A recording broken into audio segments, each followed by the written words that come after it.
एक जमी जमाई नौकरी हिंदूराव हॉस्पिटल की आपने रिज़ाइन करने का फैसला किया। देखिए, बचपन से जो कंफर्ट जोन में इंसान रहता है, हम सब अपने अपने कंफर्ट जोन में रहते हैं। हमको लगता है कि हर किसी का आप सपना होता है। इसमें से जो यंगस्टर्स बैठे हैं, आधे लोगों से आप पूछिए, कोई गिटारिस्ट बनना चाहता होगा, कोई बहुत बड़ा ड्रामेटिस्ट बनना चाहता होगा, कोई शाहरुख खान आमिर खान बनना चाहता होगा, कोई सौरभ बनना चाहता होगा, कोई प्रधानमंत्री बनना चाहता होगा। चाहत हर किसी में होगी, मगर हम फिर ये जो घुमक्कड़ दुनिया है ना, इस दुनिया के मकड़ जाल में हम सब बंधे रह जाते हैं। इस दुनिया, ये प्रश्न मैं थोड़ा लंबे में उत्तर दूंगा क्योंकि जी बिल्कुल। देखिए, बचपन नहीं टोकेगा आपको। बिल्कुल, बचपन के आप पूरे सफ़र को देखिए। सफ़र यूँ होता है कि जब आप 8th 9th क्लास में होते हैं तो आपको अचानक मन करता है कि मैं गिटार बजाना सीखूं, मैं डांस सीखूं। तो आप अपने माता पिता को बोलते हैं, पिताजी मुझे ज़रा गिटार बजाना सिखाओ, कोई टीचर लगाओ। तो पिताजी माता जी क्या बोलते हैं, बेटा देखो हम मिडिल क्लास के लोग हैं, अभी 10th क्लास आ रहा है बेटा, तू 10th क्लास कैसे भी करके पास कर जा, उसके बाद जितना गिटार बजाना है गिटार बजाना, फिर तो क्या है, फर्स्ट क्लास फर्स्ट हो जा और कुछ रखा नहीं है जीवन में, उसके बाद सब कुछ तुम्हारा है।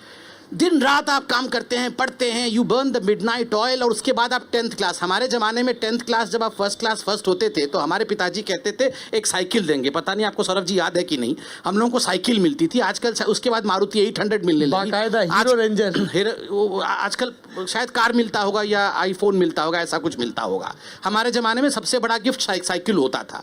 तो एक साइकिल पाने के लिए हम गिटार नहीं सीखते थे, 24 घंटे पढ़ाई करके 80-90% लाते थे। उस समय 80% लाना बहुत बड़ी बात होती थी। तो 10th क्लास निकल गया, फिर आप कहते थे पिताजी अब तो गिटार सिखा दो।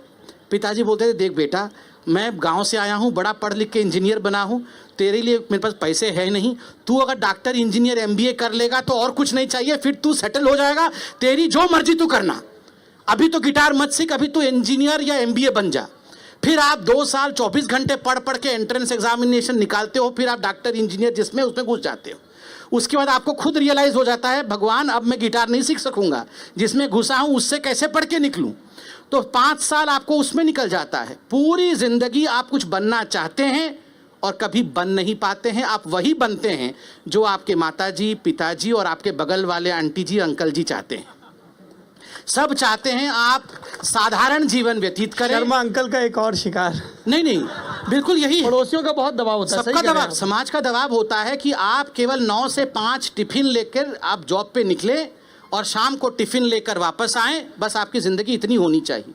मैं मानता हूं कि गमले में बरगद का पेड़ नहीं उग सकता है। आप अगर गमले में रहेंगे तो और आप बोनसाई ही बन सकते हैं। आप कितना भी कोशिश कर लें, आप बरगद का पेड़ नहीं बनेंगे। और एक दिन इस गमले को तोड़ के आपको बाहर निकलना पड़ेगा, और इस गमले का नाम है कंफर्ट जोन, इस गमले का नाम है नौकरी, इस गमले का नाम है चाकरी, इस गमले का नाम है दुनिया।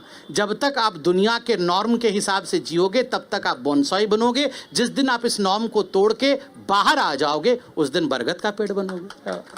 संत संबित पात्रा।